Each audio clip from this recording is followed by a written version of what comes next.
MLA Harish ఆగ్రహం వ్యక్తం చేశారు. భట్టి విక్రమార్క ప్రవేశపెట్టింది కాకి లెక్కల బడ్జెట్ అని విమర్శించారు.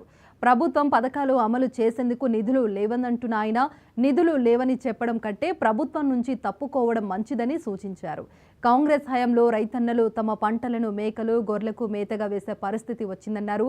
దేవాదులకు పెంపుల నిర్వహణ కోసం 6 కోట్లు ఇవ్వకపోవడం వలన 600 కోట్లకు పైగా నష్టం జరుగుతుందంటున్న హరీష్ బాబుతో మా input editor Naveen face to face. ప్రభుత్వం కూడా ఇప్పటికే బడ్జెట్ కూడా ప్రవేశపెట్టడం జరిగింది. దాదాపు 3 లక్షల కోట్ల పైగా కూడా వారు ప్రవేశపెట్టినటువంటి పరిస్థితి. ప్రస్తుతానికి బీజేపీ పార్టీకి సంబంధించిన ఎమ్మెల్యేలు ఉన్నారు, వారితో అడిగి తెలుసుకుందాం.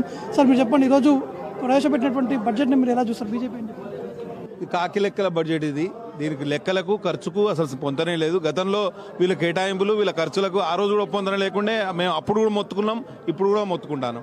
వీళ్ళు వట్టి ఆ పుస్తకాల మీద రాస్తున్నారు, ఈ పైసలు కాగితాల మీదనే ఉంటున్నాయి, ప్రజల దగ్గరికి పోతనే లేవు.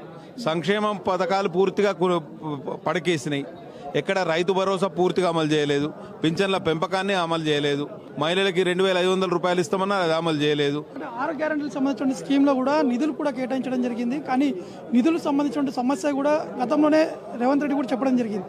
కానీ ఇప్పుడు కొంతగా ప్రభుత్వం గట్టిన అవుతుంది. నిధుల సమస్య ఉంది, నిధుల లేమి అనే సమస్య ఉంటే ప్రజలకు చెప్పండి, మేము చేయలేమని. ప్రజలు యాక్సెప్ట్ చేస్తారు. మేము అసమర్థులము, మేము మాటలు బాగా చెప్పినాము, మా మాటలు కోటలు దాటినాయి కానీ మా చేతలు గడప కూడా దాటలేదని చెప్పండి, ప్రజలు యాక్సెప్ట్ చేస్తారు.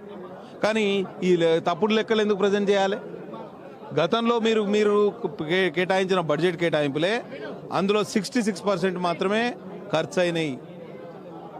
ఒక 70% నిధులు కూడా, అంటే ప్రతి 100 రూపాయల్లో 70 రూపాయలు కూడా వీళ్ళు ఖర్చు పెట్టలేకపోయారు. మరి ఇప్పుడు కొత్తగా మీరేం చేస్తారు బాస్?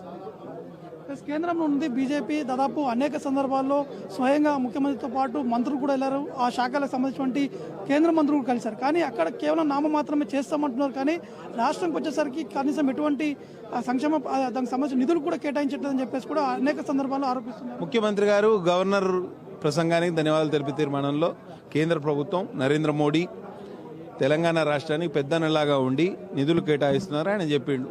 ఇంకా మేం చెప్పాల్సిన అవసరం ఏం లేదు. కేంద్రం పూర్తిగా సహకరిస్తేనే రాష్ట్ర ప్రభుత్వం మనుగడ సాగిస్తుంది. కేంద్రం సహకారం ఆపేస్తే ఒక రోజు కూడా మనుగడ సాగించలేదు. ఇటువంటి అసమర్థులు అడ్డగోలు మాటలు మాట్లాడి ఇటువంటి కాకి లెక్కలు చెప్తా ఉంటే ప్రజలు నమ్ముతారా? నమ్మని నమ్మరు. పూర్తిలో రైతులకు సంబంధించినటువంటి అంశాలు కావచ్చు, అందరూ కూడా సమన్వయంగా కూడా మేము ఈ బడ్జెట్ని కూడా రూపకల్పన చేపట్టామని చెప్పారు. కానీ కావాలని చెప్పి ప్రతిపక్ష పార్టీకి సంబంధించినటువంటి అపోజిషన్ లీడర్లు కావాలని చెప్పి ప్రభుత్వంపై ఆరోపణలు చేసేటువంటి దిశగా ఇది టార్గెట్గా పెట్టుకున్నారు అనేది వారు చేస్తున్నటువంటి ఆరోపణ. మీ బంగారం మంచిదైతే గోల్డ్ స్మిత్ ఎక్కువ రాగి కలపలేడు. మీ చిత్తశుద్ధిలోనే లోపం ఉన్నది. ఇకనైనా సవరించుకోండి, మంచిగా పరిపాలన చేయండి, మేము ప్రతిపక్షాలుగా సహకరిస్తాం. ఖచ్చితంగా ప్రభుత్వంలో కూడా పూర్తి స్థాయిలో కూడా లోపాలు కూడా కనిపిస్తున్నాయి. ఇప్పుడు ఉన్నటువంటి దాదాపు 72 పేజీల బుక్ కూడా ఉంది. ఇందులో అనేక అంశాలు కూడా పొందుపరిచినటువంటి నేపథ్యంలో అవన్నీ కూడా కాకి లెక్కలే అని మాత్రం విధంగా కూడా పల్వాయి హరీష్ కూడా చెప్పడం జరుగుతుంది. కెమెరామెన్ శ్రీకాంత్, నవీన్, అసెంబ్లీ నుండి. నిర్మల్ జిల్లా